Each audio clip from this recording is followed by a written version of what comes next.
the doors. It's in there. Lock the doors. This is where I can say God got some work to do on me because I'd have been, Father God, please help me because I'm about to lay hands. What you mean lock the doors? I need this money. You trying to get a jet? Get out my face. I know it's in here. What Toby say? I don't mind. No problem laying these hands. I'm telling you. So try Jesus. Please don't try me.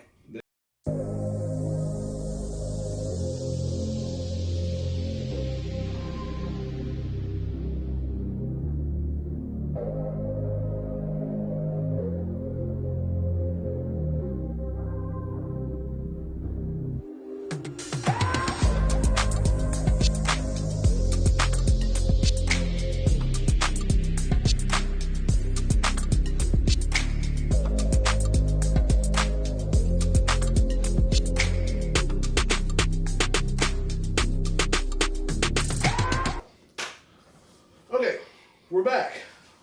Back at it again. We are here. You're here with another DIA reaction.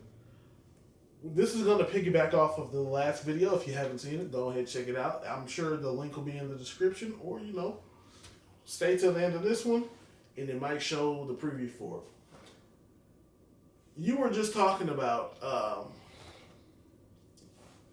Jesus walking on water and being sent into the storm. Right. This is a video, it's a couple years old now. I revisit it frequently because it's just one of the dopest ways I've ever heard this Bible story told. It's by a guy named LaRoyce Hawkins. He was on a show called Chicago PD. From what I've seen, great actor. He explained earlier in this same interview that we're going to watch that he was invested in doing that show because he's from Chicago. And, black folk and the cops don't always have the best relationship. So he wanted to kind of bridge that gap a bit. But any thoughts before we get into this reaction? Because I'm pretty sure you'll find this quite entertaining for what it is, for being a Bible story. No, I'm just interested to see, Anytime we get to talk about God, I'm all for it. I love all the different perspectives people have on God and how big and massive he is and all that he does. So I'm just excited to see what we got going on. You can play it when you're ready, because like I said, I've seen it. I know it almost word for word. It's a great way to tell the story. So okay, whenever you're ready. You making him work? I announced that he's a spoken word artist, so he needs to back that up for me. Oh. Okay. No problem. All right, cool. Acapella. No problem. Acapella too? Acapella. Copy that. Watch this. All right. Can I tell you a story? Yeah, would you? It's one of my favorites. You might be familiar, big dog. Okay. Peter picked a fight with Jesus. Okay. On a boat full of honeys and some wavy niggas. Luke told him he was tripping. He ain't want to listen. Peter didn't pay attention on a different rhythm. He said, "Good Lord, if it's really you, let me do it too." Jesus said, "Nigga, I'm the truth. And the wave and the light. We can walk on water, but don't take me out your sight." And Peter thought he heard him right. Didn't even grab his coat. He just jumped up off the boat. When he landed on his boots, Peter finally had his proof. Keep your eyes on the prize. All Peter had to do, but he was zooted. Him and Matthew had mushrooms in the bathroom. Told Peter he ain't want no part of it. Now he's on the water, and the winds got him wobbling.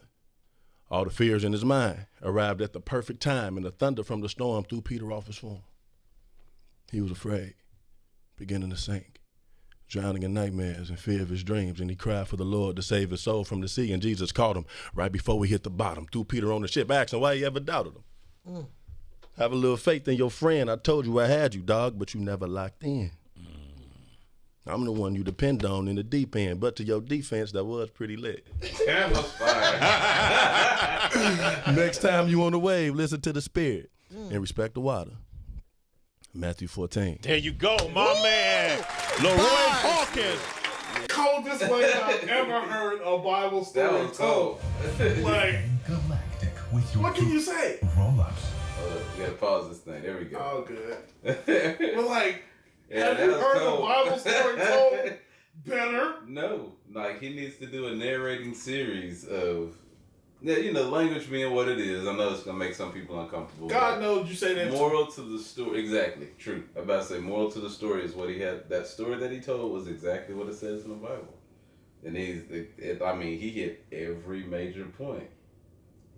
Everybody on the boat was afraid. They were in the storm. They saw Jesus out there walking on the water. Didn't think it was Jesus. Thought it was a ghost. Peter said, "Get Jesus if it's you. Let me come out there with you." Jesus said, "Hey, go ahead, step out the boat." Peter steps out the boat. He's walking on water. The thunder strikes. The waves start going. Peter looks back at the boat, starts sinking. Jesus grabs him, throws him back on the boat. It's like, "Why'd you doubt me?" Like, he hit every point.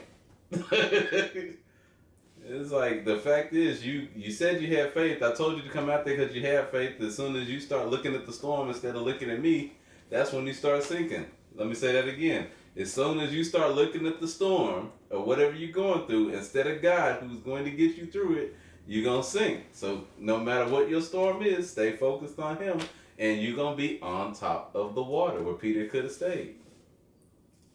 All I was saying is, like I said. Hold up. Okay. Mind you, Let you go. Jesus was the one who put them in the water in the first place. Said, "Go ahead and go out there. I'll see y'all in a little bit." So God will send you into the storm just so that you can rely on him. He will create havoc in your life. It feels like a bad time. He creates pressure, so you have to trust him. And then when you start looking at the pressure instead of him, that's why you feel shaky in your situation. But if you remain steadfast and trust in God, you will make it through just like you hit. Like when something we say at work at all the time at work. At the end of the day, it's going to be the end of the day. You just have to keep trusting you're going to make it to the end of the day, and you will be just fine. And that's why hindsight's 2020, realizing I had to go through all that to get to the end of the day. I'm gonna stop, because that right there will make me go. Let you go. All I was going to say is, like I told you before we started, I knew that word for word, and what's the part that I actually said?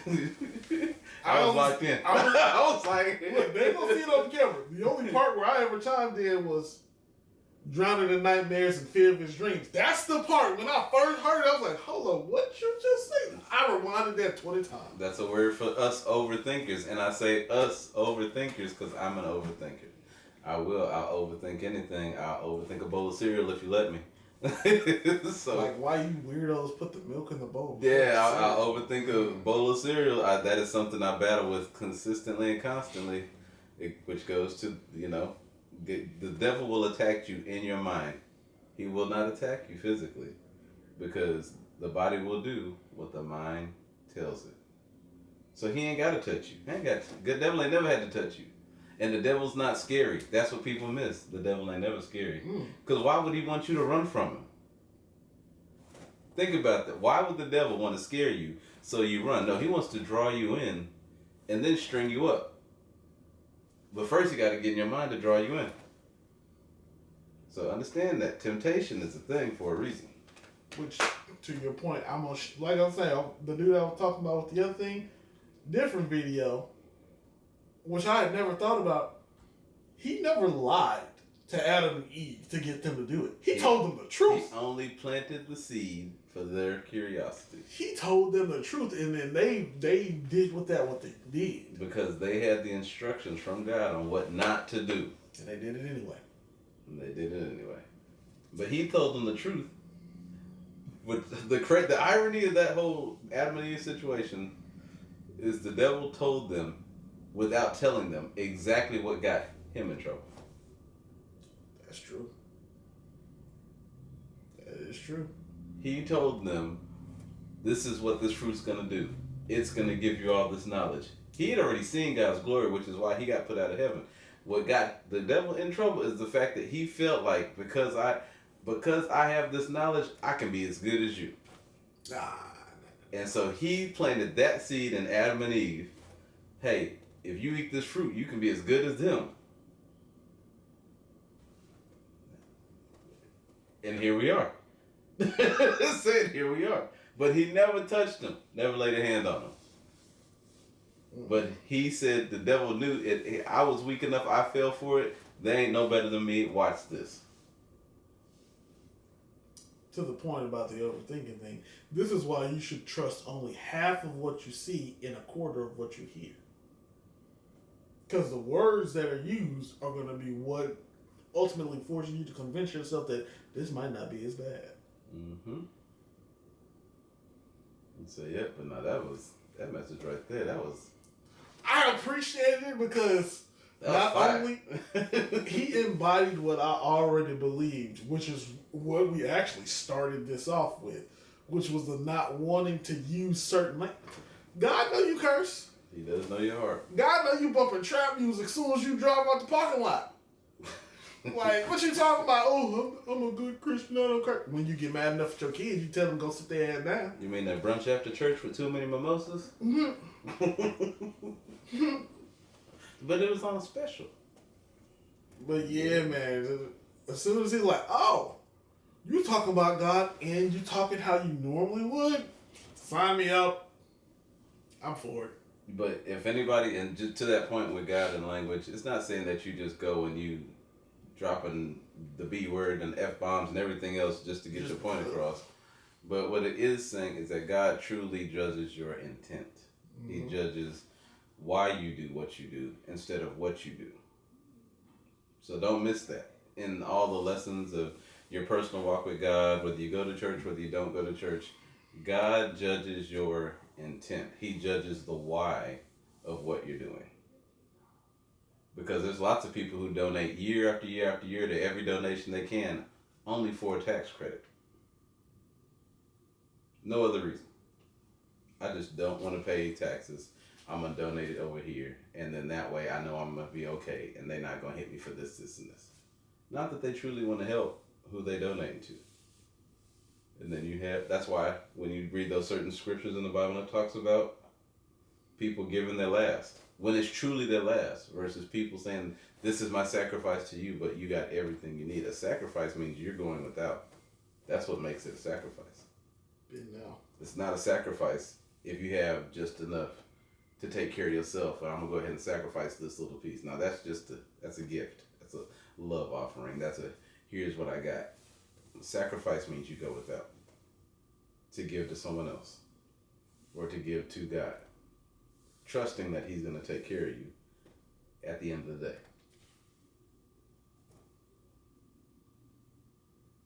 To that point, disruption number 4. Did you see the thing with Warren Sapp? Well, first, I'm sure you saw the Drewski skit where he was talking about super churches. Mm-mm. You haven't seen the Drewski skit? Oh yes, where he was up on the front of the church and everybody was overly offended. Oh, absolutely, I saw that and I was laughing, feet in the air, laughing at that. Like, how are you offended because he mocking what y'all do? God don't need all that. Did you see the part where he made fun of what Warren Sapp did? Did you hear about what Warren Sapp did? I didn't hear about what Warren Sapp did, though. He was trying to raise, I think it was $40,000. Mm-hmm. There was 1,000 people in the church. You can look it up.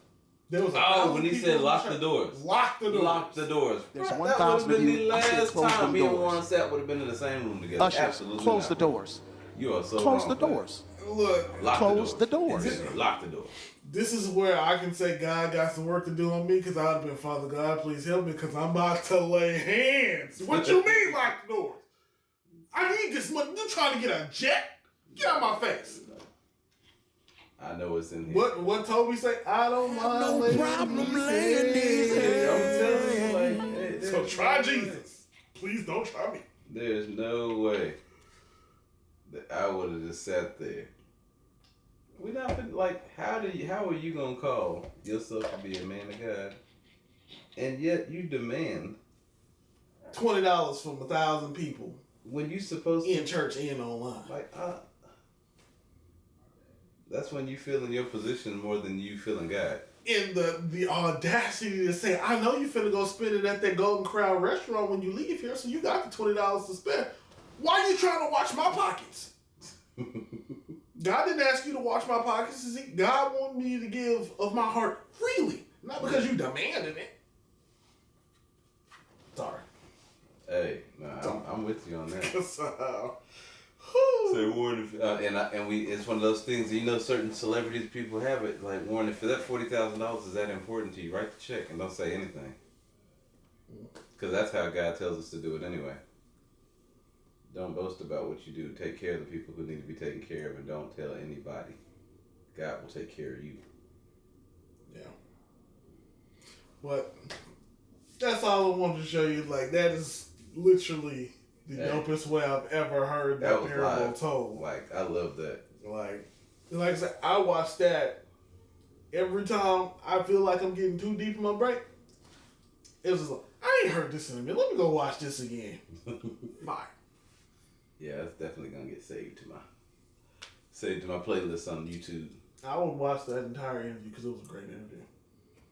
It's only 25 minutes long. So yeah, it's not long. I can definitely great interview. But that's gonna be all for this video. You know, it's free 99, so go ahead, like, comment, subscribe. The button's right there. Yes, it's free. Push the button. And if you got a hype, go ahead, slide that our way, because you know we trying to grow. If you have another perspective or something you want to talk about regarding either situation, the Marvin Sapp situation, or even the clip that we just listened to, if you want to add something to it, by all means, do that as well. We'd love to talk to you about it. Marvin Sapp. One last thing I'm gonna say. I know they're supposed to be religious leaders and they're public figures. Don't believe everything you think about those people, because I got a story about Donnie too, because you know.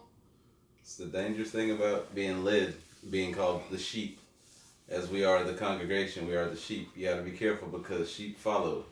And if you follow the wrong sheep, they will lead you right off. If you ever watch sheep, they will literally follow one sheep wherever. And if one goes off the cliff, then they all go off the cliff. The sheep are not smart. They are not.